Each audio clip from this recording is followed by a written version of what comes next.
नमस्कार दोस्तों, मैं सुप्रिया स्वागत करती हूँ आपका डिकोड एग्जाम के डेली करंट अफेयर्स की क्लास में। तो कैसे हैं आप सभी लोग? उम्मीद कर रही हूँ आप सभी लोग बहुत अच्छे से होंगे और अपनी तैयारी जोर शोर से कर रहे होंगे। और इसी के साथ आज की क्लास में हम बात करेंगे 27 जनवरी से रिलेटेड करंट अफेयर्स को।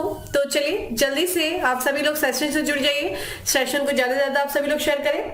और जैसा कि मैं हमेशा कहते आई हूँ, समझ गए होंगे मैं क्या कहने जा रही हूँ, ये कि जब भी आप क्लास अटेंड कर रहे हो, चाहे अभी चाहे बाद में, तो अपने साथ एक नोटबुक और एक पेन लेकर के बैठना नहीं भूलें। इससे आपको क्लास में जो कुछ भी एक्स्ट्रा पॉइंट्स, एक्स्ट्रा फैक्ट्स जो बताए जाते हैं, जो कभी कभी आपके पीडीएफ में मेंशन नहीं होते हैं, वो भी आप नोट डाउन कर लें।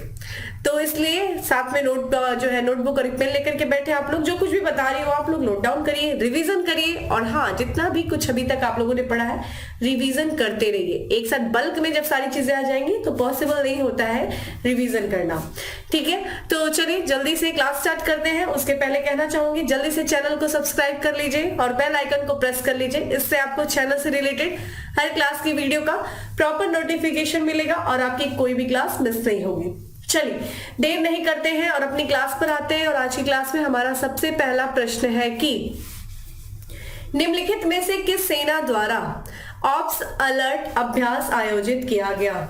अभ्यास का नाम देखिए क्या है, ऑप्स अलर्ट, ठीक है। और ये अभ्यास जो आयोजित किया गया है ये किस नौसेना के द्वारा किया गया है, या फिर वायुसेना, या फिर ये सारी जो है एक तरीके से जो फोर्स दी हुई है इनके द्वारा? तो आपके सामने ऑप्शन दिख रहा है। चलिए जल्दी से वीडियो को पॉज करके कमेंट बॉक्स में आंसर करिए। देखिए आप लोग बहुत कम लोग, मैं देखती हूँ आप लोग को, जब भी आप लोग मॉर्निंग में क्लास अटेंड करते हो तो बहुत कम लोग होते हो जो लाइव होते हो। तो कोशिश क्या करिए, थोड़ा वीडियो को उस समय शेयर करने की कोशिश क्या करिए, ज्यादा से ज्यादा लोग को जोड़ने की कोशिश क्या करिए। ये काम आप ही लोग कर सकते हैं, इसीलिए मैं आप लोगों से रिक्वेस्ट करती हूँ कि आप लोग वीडियो को शेयर करें, ठीक है। और हम आते हैं आप अपने आंसर पे, और करेक्ट आंसर इस बी है। बॉर्डर सिक्योरिटी फोर्स जो है बीएसएफ के द्वारा ये ऑप्स अलर्ट अभ्यास जो है आयोजित किया गया है। आइए बात करते हैं। तो जो सीमा सुरक्षा बल है, इसी के द्वारा जो भारत और जो पाकिस्तान की जो अंतरराष्ट्रीय सीमा है उसी को सुरक्षा करने के लिए, उसको सुरक्षा प्रदान करने के लिए इस ऑपरेशन जिसका नाम है ए अभ्यास यानी कि ऑप्स अलर्ट अभ्यास को आयोजित किया गया। इस अभ्यास की दोस्तों बात किया जाए तो ये 21 से लेकर के 28 जनवरी यानी कि कल तक जो है इसका जो है आयोजन किया जाएगा, ठीक है। कहां से कहां तक ध्यान रखिएगा, ये जो भारत पाक अंतरराष्ट्रीय सीमा पर जो सरक्रीक से लेकर के गुजरात के कक्षकिरण और राजस्थान के बाड़मेर जिले, ठीक है, वहां पे जो है ऑप्स अलर्ट अभ्यास का आयोजन किया जा रहा है और ये 7 दिनों तक चलेगा, ठीक है। जैसा कि हम लोगों ने देखा 21 से लेकर के 28 जनवरी तक। अभ्यास का देखिए उद्देश्य क्या, जैसा कि कल गणतंत्र दिवस था, 26 जनवरी थी, और 26 जनवरी के समय में अक्सर आप देखे होंगे कि ये इस तरीके के उपद्रवी जो होते हैं, जो अक्सर तंग करने का प्रयास करते हैं और भारत में जो है गलत इरादे से प्रवेश करते हैं, और उनके जो गलत इरादे हैं उन्हीं को विफल करने के लिए इस अभ्यास को किया जाता है बीएसएफ के द्वारा। तो गणतंत्र दिवस समारोह के दौरान जो कुछ भी जो राष्ट्र विरोधी तत्व है, ठीक है, जिनके गलत इरादे हैं, उनके इरादों को विफल करने के लिए बीएसएफ के द्वारा ये अभ्यास आयोजित किया जाता है। अभ्यास जो है एक तरीके से जो गुजरात के जो कच्छ जिले हैं और जो राजस्थान का जो बाड़मेर है, जो एक तरीके से भारत और पाकिस्तान की जो अंतरराष्ट्रीय सीमा है उसी को सुरक्षा प्रदान करने के लिए अभ्यास किया जाता है। तो इससे जो है उस क्षेत्र को पूरी सुरक्षा मिलती है और किसी भी तरह की इस तरह के आक्रमणकारी गतिविधियों वाले जो आतंकवादी होते हैं उनके प्रवेश को वहां से क्या किया जाता है, रोका जाता है। वो किसी भी तरह से प्रवेश नहीं कर पाते हैं भारत में राष्ट्र विरोधी हरकतें करने के लिए, ठीक है। चलिए अगला प्रश्न है, नेक्स्ट क्वेश्चन है दोस्तों की राष्ट्रपति द्रौपदी मुर्मू ने कितने बच्चों को उनकी असाधारण उपलब्धियों के लिए प्रधानमंत्री राष्ट्रीय बाल पुरस्कार 2023 प्रदान किया? तो प्रधानमंत्री राष्ट्रीय बाल पुरस्कार 2023 अभी हाल फिलहाल में राष्ट्रपति जी के द्वारा दिया गया है और ये उन बच्चों को दिया जाता है जो अपने जीवन में असाधारण उपलब्धियां हासिल करते हैं। और इस साल देखिए कितने बच्चों को दिया गया है, तो 11 बच्चों को दिया गया है। Correct answer is 2011। ठीक है, तो आइए बात करते हैं इसमें। तो राष्ट्रपति जी ने जो है, राष्ट्रपति द्रौपदी मुर्मू ने ये प्रधानमंत्री राष्ट्रीय बाल पुरस्कार प्रदान किया है। तो नई दिल्ली में जो विज्ञान भवन है, विज्ञान भवन में एक समारोह के दौरान ये पुरस्कार दिया गया है। ध्यान रखिएगा, ये जो पुरस्कार है ये 6 कैटेगरी में दिए जाते हैं। ठीक है, 6 कैटेगरी में दिए जाते हैं। कौन कौन से? जैसे कि जिन बच्चों ने कला के क्षेत्र में उत्कृष्ट योगदान दिया हो, संस्कृति, साहस, नवाचार, साइंस के क्षेत्र में, समाज सेवा जैसे कि पर्यावरण के क्षेत्र में भी कुछ योगदान दिया हो, और फिर खेल के क्षेत्र में जिन्होंने अतुलनीय योगदान दिया है और प्रदर्शन किया है, उत्कृष्ट प्रदर्शन किया है, इन बच्चों को जो है ये प्रधानमंत्री राष्ट्रीय बाल पुरस्कार प्रदान किया जाता है। ध्यान रखिएगा, कितने क्षेत्रों के? कला, संस्कृति, साहस, नवाचार, सामाजिक सेवा और खेल, 6 श्रेणियों में यह पुरस्कार दिया जाता है। इस पुरस्कार में जो राशि होती है, जो यहाँ पे देखिएगा, जो विजेता होंगे उनको एक पदक दिया जाएगा, प्रमाण पत्र और 1 लाख रुपए का नकद जो है प्रदान किया जाएगा पुरस्कार के रूप में। ये देखा जाए, भारत सरकार के द्वारा ये पुरस्कार हर साल दिया जाता है। 5 से लेकर के 18 वर्ष के जो बच्चे होते हैं उनको दिया जाता है, और उन्होंने जो है असाधारण जो उपलब्धि हासिल की है अपने इस आयु में, उनको जो है ये पुरस्कार यानी कि कौन सा? प्रधानमंत्री राष्ट्रीय बाल पुरस्कार प्रदान किया जाता है। इस पुरस्कार की दोस्तों शुरुआत जो की गई थी 1996 में किया गया था। तो एक तरीके से बहादुरी और साहस के कार्यों के लिए उन बच्चों को पुरस्कृत करने के लिए 1996 में भारत सरकार ने प्रधानमंत्री राष्ट्रीय बाल पुरस्कार की स्थापना की थी। तो ध्यान रखिएगा, प्रधानमंत्री राष्ट्रीय बाल पुरस्कार की स्थापना 1996 में की गई थी। इस साल जो है 11 बच्चों को यह पुरस्कार दिया गया है। आते हैं अगले प्रश्न पे। नेक्स्ट क्वेश्चन है दोस्तों हमारा कि हाल ही में कब 13वां राष्ट्रीय मतदाता दिवस मनाया गया? तो नेशनल वोटर्स डे मनाया गया है अभी हाल फिलहाल में, और इस साल जो था ये 13वां राष्ट्रीय मतदाता दिवस था। ठीक है, ध्यान रखिएगा। कब बनाया गया है? ऑप्शंस आप देख रहे हैं, 22 जनवरी, 24 जनवरी, 25 जनवरी या फिर 23 जनवरी। तो बार बार मैं कहती हूँ वीडियो को पॉज करके आंसर देने की आप लोग कोशिश क्या करिए, आंसर दीजिए। ठीक है, और इसका जो करेक्ट आंसर है दोस्तों वो है 25 जनवरी। ठीक है, 25 जनवरी को जो है राष्ट्रीय मतदाता दिवस मनाया गया है, और इस साल 13वां था। ठीक है, 13वां राष्ट्रीय मतदाता दिवस मनाया गया, नेशनल वोटर्स डे। तो 2023 में कौन सा संस्करण था? 13वां संस्करण था। ये दिवस जो मनाया जाता है वो चुनाव आयोग के द्वारा मनाया जाता है, जो भारत के चुनाव आयोग है। और इस साल की थीम की बात किया जाए राष्ट्रीय मतदाता दिवस की, तो देखिए थीम क्या है, ये इंपॉर्टेंट है। वोटिंग बेमिसाल है, मैं अवश्य वोट देता हूँ। Nothing like voting, I vote for sure. तो ये इस साल की थीम थी। यहाँ पे बात करें, एक समारोह आयोजित किया गया था चुनाव आयोग के द्वारा नई दिल्ली में, जिसमें देखा जाए मुख्य अतिथि के रूप में कौन उपस्थित थी? तो राष्ट्रपति द्रौपदी मुर्मू जो है वो मुख्य अतिथि के रूप में उपस्थित थी। वही बात की जाए विशिष्ट अतिथि के रूप में, तो वर्तमान में जो केंद्रीय कानून और न्याय मंत्री है श्री किरण रिजिजू जो है वो विशिष्ट अतिथि के रूप में थे। ध्यान रखिएगा, ये जो दिवस है देखिए 2011 से ही राष्ट्रीय चुनाव ये मतदाता दिवस जो है मनाया जा रहा है। तो 25 जनवरी को मनाया जाता है। 25 जनवरी ही क्यों दोस्तों? क्योंकि ध्यान रखिएगा 25 जनवरी 1950 में ही ये जो चुनाव आयोग की स्थापना की गई थी। तो गणतंत्र दिवस के एक दिन पूर्व जो संध्या थी, यानी कि 26 जनवरी 1950, 25 जनवरी 1950 को ध्यान रखिएगा क्या मना है? चुनाव आयोग की स्थापना की गई थी, भारतीय चुनाव आयोग की, इलेक्शन कमीशन ऑफ इंडिया की। और इसी दिन को यादगार बनाने के लिए ध्यान रखिएगा जब 61वां स्थापना दिवस मनाया जा रहा था चुनाव आयोग का 2011 में, उसी दिन से जो है ये निर्णय लिया गया कि हर साल 25 जनवरी को राष्ट्रीय मतदाता दिवस मनाया जाएगा। और इसकी शुरुआत की गई थी उस समय की जो राष्ट्रपति थी, कौन दोस्तों? प्रतिभा देवी पाटिल, तो उनके द्वारा शुरू किया गया था। ध्यान रखिएगा ये पहली महिला राष्ट्रपति थी श्रीमती प्रतिभा देवी पाटिल, और इन्हीं के द्वारा जो है इस दिवस को मनाए जाने की शुरुआत की गई थी। ठीक है, 2011 से। तो ध्यान रखिएगा 2011 में 61वां स्थापना दिवस था किसका? भारतीय चुनाव आयोग का। और भारतीय चुनाव आयोग की स्थापना कब हुआ था दोस्तों? 25 जनवरी 1950 को हुआ था। ठीक है, चलिए कमेंट बॉक्स में मुझे आंसर करिए कि वर्तमान में जो है मुख्य चुनाव आयुक्त कौन है? चीफ इलेक्शन कमीशन जो है ये इस समय कौन है? और ध्यान रखिएगा उनका क्रम कौन सा है, क्रम भी मुझे बताइएगा। और उन्होंने जो है किसका स्थान लिया था, इसके पहले जो थे मुख्य चुनाव आयुक्त कौन थे, ये मुझे कमेंट बॉक्स में आप आंसर करें। चलिए आते हैं अगले प्रश्न पे। हमारा नेक्स्ट क्वेश्चन है कि निम्नलिखित में से किस शहर में संघाई सहयोग संगठन सीएसओ फिल्म महोत्सव, माफ करिएगा एससीओ फिल्म महोत्सव आयोजन शुरू हुआ। तो संघाई सहयोग संगठन फिल्म महोत्सव का जो आयोजन शुरू किया गया है वो ध्यान रखिएगा मुंबई के, यहाँ पे मुंबई में, ठीक है, महाराष्ट्र की राजधानी मुंबई में शुरू किया गया है। ठीक है, शुरू किया जाएगा आज से ही। और ये जो है इसका जो आयोजन दोस्तों किया जा रहा है वो सूचना और प्रसारण मंत्रालय के द्वारा किया जा रहा है। किसके माध्यम से? राष्ट्रीय फिल्म विकास निगम के माध्यम से। ठीक है, मुंबई में जो है संघाई सहयोग संगठन का फिल्म महोत्सव का आयोजन किया जा रहा है। कब से शुरू है? ये आज से यानी कि 27 तारीख से शुरू होगा, 31 जनवरी तक ये आयोजन किया जाएगा। ध्यान रखिएगा इस साल जो है भारत अध्यक्षता कर रहा है किसकी? एससीओ की। भारत देखिए 2017 में एससीओ का मेंबर बना था और इस साल 2023 में भारत जो है ये होल्ड किया हुआ है प्रेसिडेंसी एससीओ की, और इसी की अध्यक्षता में जो है संघाई सहयोग फिल्म महोत्सव का आयोजन भी भारत में किया जा रहा है, मुंबई में किया जा रहा है। और ध्यान रखिएगा उद्देश्य क्या है? जो सिनेमाई साझेदारी है इन देशों के बीच में, जो महोत्सव है ये एससीओ सदस्य देशों के बीच में एक तरीके से सिनेमाई साझेदारी का निर्माण करना है। इसके माध्यम से ध्यान रखिएगा इस फिल्म महोत्सव के माध्यम से जो एससीओ में जो विभिन्न देश हैं उनकी संस्कृतियों के बीच में क्या होगा? एक आदान प्रदान किया जा सकेगा।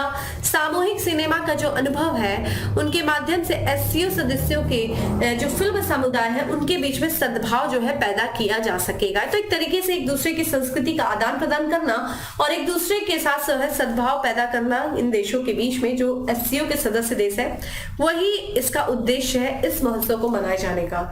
इसमें देखा जाए इस फिल्म में एससीओ फिल्म महोत्सव में जितने भी जो सदस्य देश है, देखिए वर्तमान में 8 सदस्य देश है और उन 8 सदस्य देशों में से 57 फिल्म जो है उनकी प्रदर्शित की जाएगी। जो देश है उनकी कुल 57 फिल्म प्रदर्शित की जाएगी। इंपॉर्टेंट है कि भारत की तरफ से जो है कौन से फिल्म का प्रदर्शन किया जाएगा, नामांकन कौन है, ध्यान रखिएगा। तो 2 फिल्मों का नामांकन हमें देखने को मिलता है। एक तो ध्यान रखिए मराठी फिल्म है जो निर्देशित की गई है निखिल महाजन के द्वारा।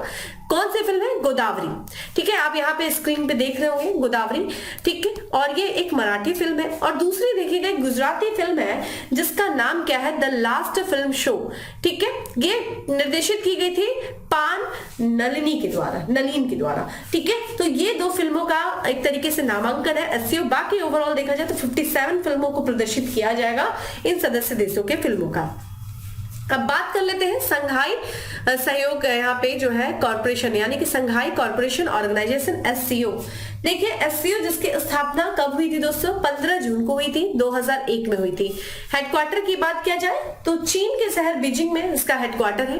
वर्तमान में जो मेंबर्स है 8 मेंबर्स हैं, जिसमें से अगर देखा जाए चीन हो गया, कजाकिस्तान हो गया, किर्गिस्तान हो गया, रूस, तजाकिस्तान, उज्बेकिस्तान। 2017 में भारत और पाकिस्तान इसके सदस्य बने थे। हो सकता इस साल जो है 2023 में ईरान भी इसका सदस्य बनने वाला है।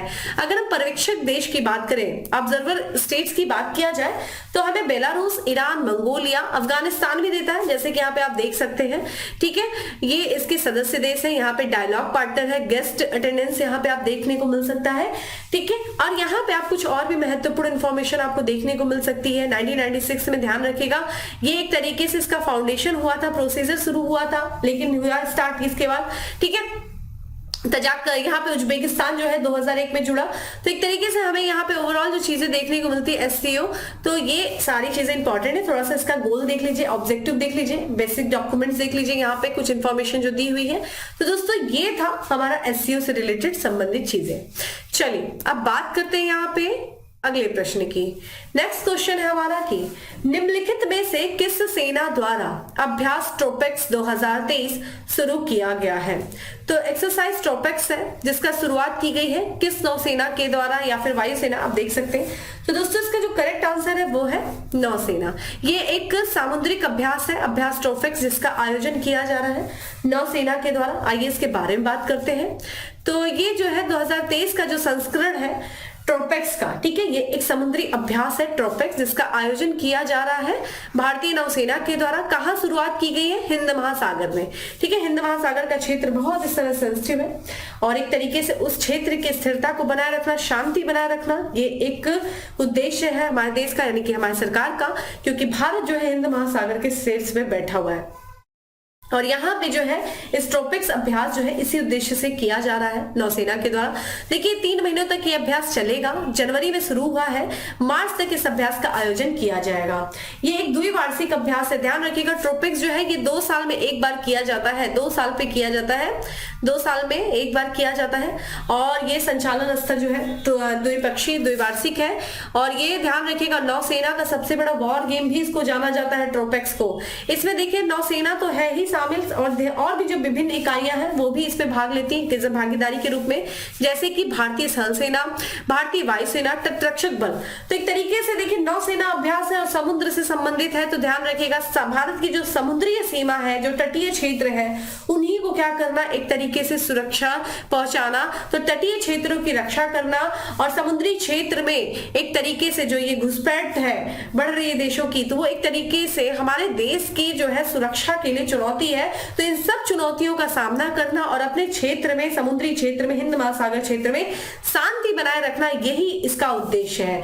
तो ये जो नौसेना की जो युद्ध तत्परता है, तो ये अभ्यास जो कि नौसेना की युद्ध तत्परता का परीक्षण करता है और जो हमारे जो समुद्री क्षेत्र है, उन समुद्री क्षेत्र में जो हमारे राष्ट्रीय हित है उनकी रक्षा करता है, हिंद महासागर के क्षेत्र में स्थिरता बनाए रखता है, शांति को बढ़ावा देना, यही इस अभ्यास का उद्देश्य ट्रोपिक्स का। ठीक है, तो चूंकि 2 साल में एक बार किया जाता है और इस साल इसका आयोजन किया गया जा रहा है, तो इसलिए ये इंपॉर्टेंट हो जाता है। चलिए अब बात करते हैं हम अपने अगले प्रश्न की। हमारा नेक्स्ट क्वेश्चन है कि हाल ही में किस राज्य ने किसानों के लिए जल संरक्षण योजना शुरू की है? तो जल संरक्षण योजना जो शुरू की गई है किस राज्य की सरकार के द्वारा किया गया है उनके किसानों के लिए? छत्तीसगढ़, झारखंड, उड़ीसा या फिर बिहार? दोस्तों इसका जो करेक्ट आंसर है वो है झारखंड। ठीक है, झारखंड जो है उसके द्वारा किसानों के लिए जल संरक्षण योजना शुरू की गई है। तो वहां पे देखिए झारखंड के जो कृषि मंत्री हैं, जिनकी आप तस्वीर देख सकते हैं, बादल पत्रलेख, इन्होंने ही जो है किसानों के लिए या किसानों को लाभ पहुंचाने के लिए जल संरक्षण योजना शुरू की है। ध्यान रखिएगा ये उन किसानों के लिए, देखिए पिछले साल बारिश बहुत कम हुई थी जिसके वजह से इन क्षेत्रों में सूखा पड़ गया था। तो जो पिछले वर्ष जो सूखा प्रभावित जो किसान थे, सूखे से प्रभावित जो किसान थे, उन्हीं के लिए एक तरीके से उन्हीं को लाभ पहुंचाने के लिए ये जो है झारखंड के कृषि मंत्री के द्वारा ये जल संरक्षण योजना शुरू की गई है। और ये कितना इसमें परिव्यय होगा? तो 467.32 करोड़ रुपए का इसमें व्यय देखने को मिलता है। योजना का उद्देश्य देखिए, योजना के तहत जितनी भी जो 24 जिले हैं झारखंड के, उन सभी जिलों के जो सभी ब्लॉक हैं उसमें 2133 जो है तालाबों का जीर्णोद्धार किया जाएगा। और वही देखा जाए एक परलोकेशन टैंक भी बनाया जाएगा, इतना आप देख सकते हैं। तो जो तालाबों को बनाया जाएगा जीर्णोद्धार, जो वहां पे तालाब खराब हो गए हैं का जीर्णोद्धार किया जाएगा, ताकि जब भी अगर वर्षा है तो वर्षा पानी को एकत्रित किया जा सके। ठीक है, टैंक बनाए जाएंगे, तो टैंक में क्या होगा, पानी जो है स्टोर किया जाएगा, जिससे कि एक तरीके से ओवरऑल उद्देश्य देखा जाए, जल संरक्षण योजना का उद्देश्य देखा जाए तो जितने भी जो सूखाग्रस्त जो क्षेत्र है, उन सूखाग्रस्त क्षेत्रों के जो किसान हैं उनको क्या करना, पानी उपलब्ध कराना, ताकि उनकी जो कृषि है, उनके जब वो कृषि कार्य कर रहे हो तो उसमें पानी की बहुत ज्यादा आवश्यकता होती है। तो सिंचाई के लिए पानी की उपलब्ध पानी मिले, उनको पर्याप्त पानी मिले।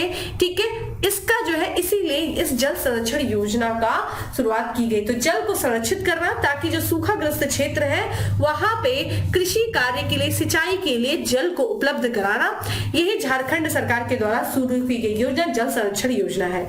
बात करें झारखंड के बारे में, तो आइए देखते हैं झारखंड। देखिए झारखंड की दोस्तों बात किया जाए, बिहार से अलग हुआ था झारखंड। और यहाँ पे आप भारत में देखिए, यहाँ पे इंडिया का मैप देख रहे हैं और आपको यहाँ पे दिखाई देगा झारखंड पूरी तरीके से। देखिए इसकी कोई सामुद्रिक सीमा नहीं है, चारों तरफ से राज्यों से घिरा हुआ है। ठीक है, और अगर हम बात करते हैं किसकी, एक मिनट, यहाँ पे अगर हम देखें किससे किससे अपनी सीमा साझा करता है, तो देखिए बिहार से अलग हुआ है बिहार, वेस्ट बंगाल, उड़ीसा, छत्तीसगढ़ और उत्तर प्रदेश से भी इसकी छोटी सी सीमा है। झारखंड की राजधानी की दोस्तों बात किया जाए तो रांची इसका कैपिटल है। और अगर हम बात करते हैं यहाँ के गवर्नर यानी कि राज्यपाल की, तो रमेश बैस जो है वो यहाँ के राज्यपाल है। मुख्यमंत्री देखिए कौन है, हेमंत सोरेन यहाँ के मुख्यमंत्री हैं। और विधानमंडल की बात किया जाए तो एक सदनीय विधानमंडल है यहाँ पे, यानी कि सिर्फ विधानसभा है, 82 सीटें हैं। वही संसदीय क्षेत्र क्षेत्र की बात किया जाए तो राज्यसभा में इसकी 6 सीटें हैं और लोकसभा में इसकी 14 सीटें हैं। कुछ एक महत्वपूर्ण तथ्य ध्यान रखिएगा, अभी हाल फिलहाल में समेध शिखर जो है वो चर्चा में था, जो कि झारखंड में ही है। और ये समेध शिखर जो है पवित्र जैन तीर्थ स्थल है। जितने भी 24 तीर्थंकर है उसमें से बहुत अधिक जो तीर्थंकर थे उन्होंने समेध शिखर में ही एक तरीके से अपना जो है प्राण त्यागे थे या फिर अपने शरीर को त्याग किया था। इसी समेध शिखर पे ज्ञान की प्राप्ति की थी। अगर आप लोगों ने एंशिएंट हिस्ट्री पढ़ा होगा तो जैन समुदाय पढ़ लीजिएगा, क्योंकि समेध शिखर और जैन समुदाय इस समय जो है चर्चा में था। तो जैन धर्म के बारे में थोड़ा सा अच्छे से पढ़ लीजिएगा। समेध शिखर झारखंड में ही है और क्यों यहाँ पे झारखंड का ये जो है ये समेध शिखर जो है जैनियों का जो पवित्र तीर्थ स्थल है, उससे अभी हाल फिलहाल में झारखंड की सरकार ने पर्यटन स्थल घोषित कर दिया है। काफी विरोध भी वहां के लोगों के द्वारा किया गया जो जैन समुदाय है, इसलिए चर्चा में है और ये इंपॉर्टेंट है। ठीक है, थोड़ा सा फिजिकल मैप भी आप लोग देखिए, पॉलिटिकल मैप दिखाते हैं, कोशिश करूंगी फिजिकल मैप भी जिसमें से नदियां, झरने, ये सब भी आपको बताऊंगी, पर्वत पहाड़ियों के बारे में बताऊंगी, क्रम बताऊंगी। तो क्योंकि वहां से क्वेश्चंस बहुत आते हैं तो अब मैं कोशिश करूंगी उनको भी ऐड करूं। जैसे कि झारखंड के बारे में बात कर रहे हैं तो रांची का पठार देखिए झारखंड में, ये सारी चीजें यहाँ पे, ठीक है ना। जैसे रांची का पठार कह रही हूं मैं, छोटा नागपुर का पठार, ये सारी चीजें जो है आपसे पूछा जाता है कहाँ है झारखंड में। तो अब मैं थोड़ा सा फिजिकल मैप भी आप लोग के लेके सामने आऊंगी, नदी झरनों के बारे में बताऊंगी, ताकि आपका जो है एक तरीके से मैप आपकी तैयार हो जाए और मैं आपको बताती चलूंगी किस तरीके से आपको याद करना है, क्योंकि देखिए पीसीएस का एग्जाम भी आ रहा है और ये इंपॉर्टेंट हो जाता है। ठीक है, चलिए बात करते हैं हम अगले प्रश्न की। और हमारा नेक्स्ट क्वेश्चन है कि हाल ही में चर्चा में रहा यानोमामी क्षेत्र किस देश से संबंधित है। यानोमामी क्षेत्र देखिए अभी हाल फिलहाल में चर्चा में रहा है, उस देश की सरकार के द्वारा वहां पे जो है एक तरीके से आपातकाल घोषित किया गया है। ठीक है, और ये देखिए ब्राजील से संबंधित ये क्षेत्र है, इसके बारे में बात करते हैं। यानोमामी जो क्षेत्र है वो ब्राजील से संबंधित है और ब्राजील की जो सरकार है, देखिए इस क्षेत्र में सोने के बहुत अवैध खनन होते हैं और ध्यान रखिएगा इस क्षेत्र में कुपोषण जनित जो है बीमारी काफी ज्यादा फैल गई, जिसकी वजह से बड़ी संख्या में बच्चों की मौतें हुई हैं। और इसी खबर के साथ जो वहां के ब्राजील की सरकार ने यानोमामी क्षेत्र में चिकित्सा आपात जो है वो स्थिति घोषित की है, जिस कारण से ये क्षेत्र काफी चर्चा में रहा है। आप अच्छे से इनके बारे में पढ़ लीजिएगा। यानोमामी जनजाति जो है वो भी चर्चा में आ गई है। ठीक है, यहाँ पे देखिए जैसा कि अभी यहाँ पे जो आपातकाल घोषणा जो किया गया है उसका उद्देश्य देखा जाए एक तरीके से जो स्वास्थ्य सेवाएं हैं उनको फिर से बहाल करना, क्योंकि वर्तमान की जो सरकार है वो ये मानती है कि जो पिछली सरकार थी उनके कार्यकाल में जो स्वास्थ्य संबंधी सेवाएं थी वो इस क्षेत्र में ठप हो गई थी, जिसके वजह से यहाँ के जो बच्चे थे वो काफी ज्यादा कुपोषण के शिकार हुए।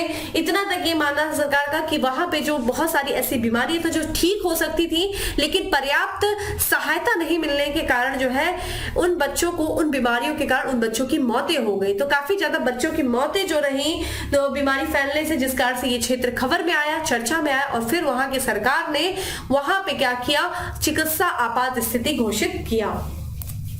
यहाँ पे सरकार ने देखिए आर्थिक लाभ, यहाँ पे पैकेज भी जो है घोषणा किया है यानोमामी क्षेत्र में, खाद्य पैकेज लगभग जो है यहाँ पे 26,000 यानोमामी वर्षावन और उष्णकटिबंधीय सवाना के क्षेत्र में रहते हैं। तो ये जो जनजाति है, कौन सी यानोमामी जो जनजातियां हैं, ये वर्तमान में माना जाता है 26,000 इनकी संख्या है, जो कि वर्षावन आपको पता ही है ब्राजील में जो है अमेजन के जंगल है, वर्षावन है, उष्णकटिबंधीय क्षेत्र है पूरा सवाना, तो वहां पे ये रहा करते हैं। ठीक है, शिकारी जीवन जीते हैं, ये अभी भी जंगलों में रहा करते हैं, थोड़ा सा सर्च करके इनको देखिएगा। इस क्षेत्र की बात किया जाए, देखो यानोमामी क्षेत्र की दोस्तों, तो यहाँ पे ये क्षेत्र काफी ज्यादा शिकार रहा है जो अवैध खनन वाले। ठीक है, तो ये सोने का क्षेत्र रहा है, तो सोने का जो अवैध खनन करने वाले जो गिरोह रहे हैं उनका भी ये काफी क्षेत्र शिकार रहा है, जिसकी वजह से इस क्षेत्र में काफी ज्यादा ऐसी गतिविधियां हमें देखने को मिलती है। ये जो यानोमामी जो जनजाति है उनको काफी हानि का सामना करना पड़ा, जिस कारण से अब ये क्षेत्र काफी चर्चा में रहा है। तो ध्यान रखिएगा, थोड़ा सा हम इस क्षेत्र को देख लेते हैं, यानी कि ब्राजील को देख लेते हैं। ब्राजील देखिए साउथ अमेरिका का देश है, सबसे बड़ा अगर देखा जाए क्षेत्रफल की दृष्टि से ब्राजील यहाँ पे दिख रहा है। राजधानी देखिए ब्रासिलिया है इसकी राजधानी। ठीक है, ब्रासिलिया आप यहाँ पे देख सकते हैं, ब्रासिलिया है। रियल इसकी मुद्रा है। राष्ट्रपति देखिए क्या नाम है इनका, लुइस इनसियो लुला दा सिल्वा यहाँ के जो है राष्ट्रपति हैं। देख लीजिए, देखिए 13 कंट्री है पूरी साउथ अमेरिका में, जिसमें से मात्र 2 कंट्री की बाउंड्रीज ब्राजील से नहीं लगती, बाकी की बाकी कंट्रीज की बाउंड्रीज ब्राजील से लगती है। यहाँ पे आप देखिए देखिए फ्रेंच गुयाना है, ठीक है, यहाँ पे गुयाना दिख रहा है, वेनेजुएला की, कोलंबिया की, पेरू की, बोल्विया की, पराग्वे की और अर्जेंटीना की और उरुग्वे की आप जो है सीमा किससे लगती है, ब्राजील से लगती है। और ये जो है ब्राजील, दो ऐसे देश हैं जिनके जो है सीमा ब्राजील से नहीं लगती है। एक आपको चिली देखने को मिल रहा है, दूसरा देखिए इक्वाडोर। इक्वाडोर देखिए इक्वेटर गुजर रहा है ना, तो इक्वेटर का डोर, इसीलिए इस कंट्री का नाम क्या लिखा गया, इक्वाडोर, क्योंकि ये इक्वेटर यहाँ से गुजर रहा है, इक्वेटर का दरवाजा है ये। और ये जो है देखिए क्षेत्र इक्वेटर है और ये वाला पूरा जो क्षेत्र है ये क्या है, जिसको हम कहते हैं ना पृथ्वी का फेफड़ा कहते हैं, क्योंकि यहाँ पे अमेज़न जंगल है, विश्व का सबसे बड़ा जंगल अमेज़न जंगल, जो कि ये उष्णकटिबंधीय पूरा क्षेत्र है, सवाना वाला क्षेत्र है।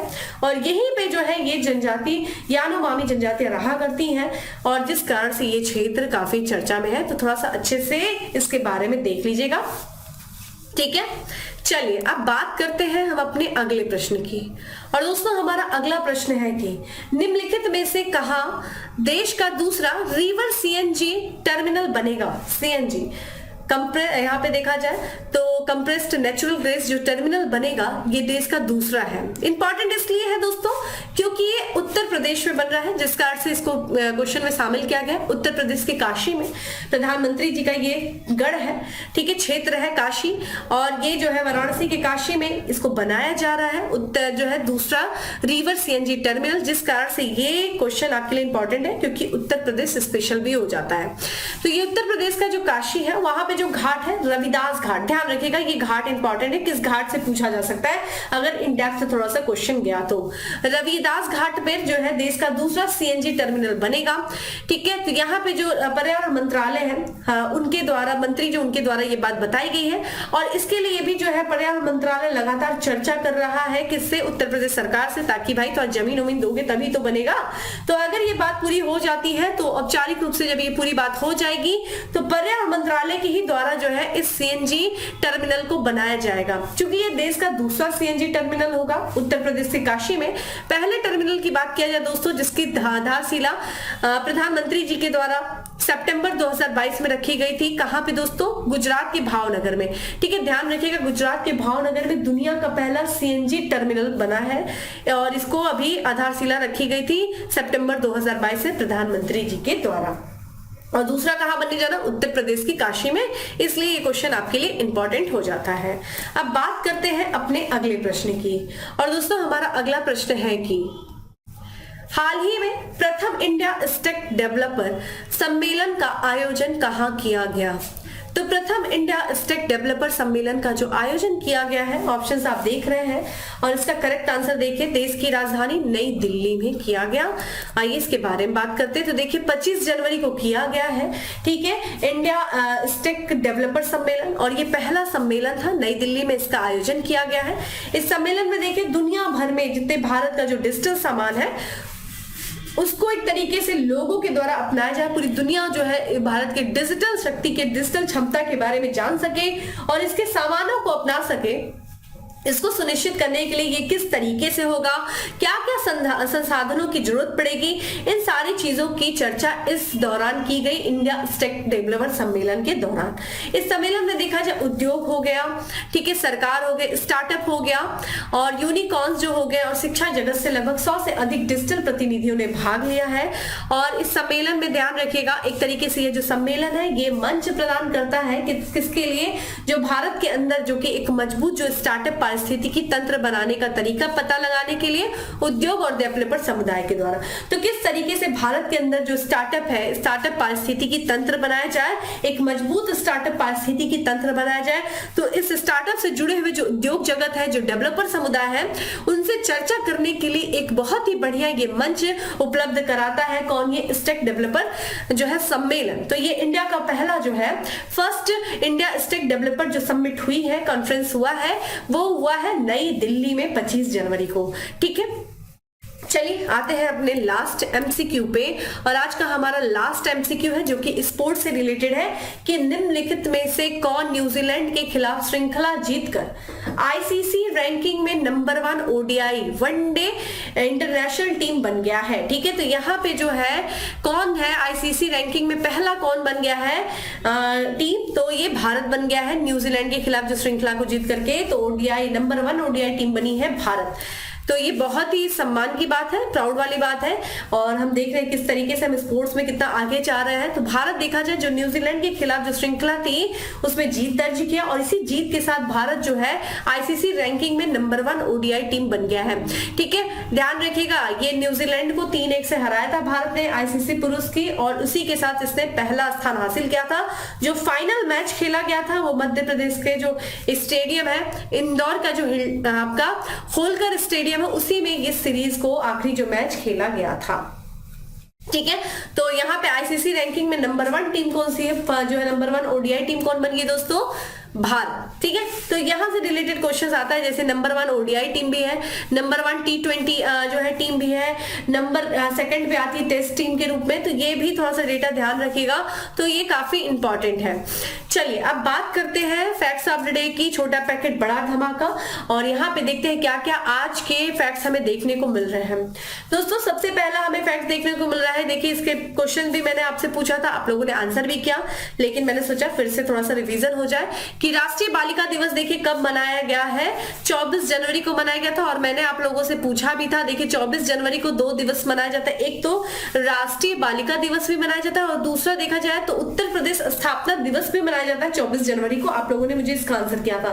देखिए इंपॉर्टेंट यहाँ पे एक चीज देखने को मिल रहा है कि राष्ट्रीय बालिका दिवस तो चलिए 24 जनवरी को मनाया जाता है, अगर आपसे पूछ दिया जाए अंतरराष्ट्रीय बालिका दिवस कब मनाया जाता है दोस्तों, तो 11 अक्टूबर को मनाया जाता है। ध्यान रखिएगा कुछ दिवस को नेशनल और इंटरनेशनल दोनों ही लेवल पे आपको याद करना है। जैसे कि अभी जैसे इस मंथ में हम लोगों ने मनाया था, देखिए राष्ट्रीय युवा दिवस मनाया था, ठीक है 12 जनवरी को मनाया था। तो अगर आपसे राष्ट्रीय युवा दिवस पूछता है 12 जनवरी, अगर आपसे पूछते अंतरराष्ट्रीय युवा दिवस कब मनाया जाता है दोस्तों, तो ध्यान रखिएगा 12 अगस्त को मनाया जाता है। तो इंटरनेशनल यूथ डे 12 अगस्त को और नेशनल यूथ डे 12 जनवरी को। उसी तरीके से देखिए शिक्षा दिवस पूछा जाता है ना, शिक्षक दिवस 5 सितंबर को हम बनाते हैं, ठीक है 5 सितंबर को। लेकिन एक क्वेश्चन आता है कि अंतरराष्ट्रीय शिक्षक दिवस कब मनाया जाता है, ध्यान रखिएगा 5 अक्टूबर को मनाया जाता है। तो इस तरीके की चीजें याद रखा करिए, राष्ट्रीय और अंतरराष्ट्रीय। और इसी तरीके से राष्ट्रीय बालिका दिवस 24 जनवरी को, तो अंतरराष्ट्रीय बालिका दिवस 11 अक्टूबर को। वही बात किया जाए कि 13वीं अंतरराष्ट्रीय नवीकरणीय ऊर्जा एजेंसी की अध्यक्षता ग्रहण किया है किसने दोस्तों, भारत ने। इसलिए ये इंपॉर्टेंट है, ठीक है अंतरराष्ट्रीय नवीकरणीय ऊर्जा एजेंसी। वही बात करें अमूल का नया अध्यक्ष नियुक्त किया गया किसे, श्यामल भाई बी पटेल को नियुक्त किया गया है। अमेरिका के देखिए राष्ट्रपति, ध्यान रखिएगा यहाँ पे राष्ट्रीय लिख गया है, राष्ट्रपति अमेरिका के राष्ट्रपति जो बाइडेन ने उत्तर कोरिया में मानवाधिकार के लिए विशेष दूत नियुक्त किया है किसे, जूली टर्नर को। ठीक है, वहीं आज का हमने लास्ट देख ही लिया क्या है कि उत्तर प्रदेश से स्थापना दिवस कब मनाया दोस्तों, 24 जनवरी को। ठीक है, तो दोस्तों ये था आज का हमारा करंट अफेयर्स, जिसमें हम लोगों ने काफी इंपॉर्टेंट चीजें देखी और उम्मीद करती हूँ आपको चीजें अच्छी लगी होंगी। देखिए कमेंट बॉक्स में आप लोग बताया करिए कि आप लोगों को कैसा लगा, और कुछ भी अगर आप लोग प्रीवियस ईयर के क्वेश्चन सॉल्व करें तो देखिए कि क्या आपके क्वेश्चंस लग रहे हैं। करंट अफेयर्स को फॉलो करते रहिए, टेस्ट देते रहेंगे तो आपको पता चलेगा कि हाँ यहाँ से क्वेश्चन पूछे जा रहे हैं या नहीं। तो मैं आपको हमेशा कहूंगी अपने टाइम का प्रॉपर यूटिलाइज करिए। बाकी डेली करंट अफेयर्स की जो पीडीएफ है वो टेलीग्राम ग्रुप पे मिल जाएगी, जिसका लिंक आपको डिस्क्रिप्शन बॉक्स में दिया हुआ है, जाइए डाउनलोड करिए और अपने सेशन अपने जो है करंट अफेयर्स के शॉर्ट नोट्स बनाइए, रिवीजन करिए। चलिए फिर मिलेंगे नेक्स्ट सेशन में, तब तक के लिए bye, have a good day, stay safe and stay happy.